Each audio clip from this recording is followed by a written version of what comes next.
उपराष्ट्रपती धनखड यांनी म्हटलं आहे।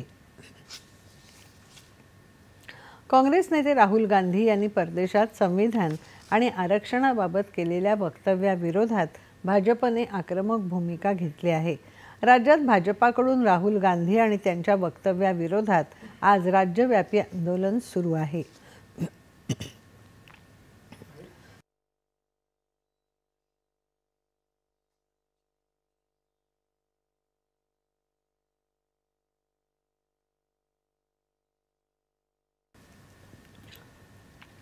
अकोल्यात शिवणी इथल्या डॉक्टर बाबासाहेब आंबेडकर यांच्या पूर्णाकृती पुतळ्याजवळ प्रदेशाध्यक्ष चंद्रशेखर बावनकुळे यांच्या नेतृत्वाखाली पदाधिकारी आणि कार्यकर्त्यांनी काळ्या फिती लावून आंदोलन केलं।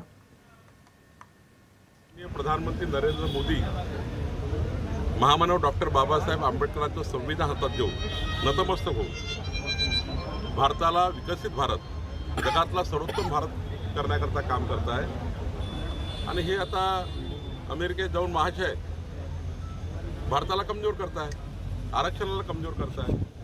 मी तर असं म्हणेल, या महाराष्ट्र देशामध्ये राहुल गांधीच्या सभावर आरक्षण ज्या समाजाला त्यांनी बहिष्कार टाकला पाहिजे।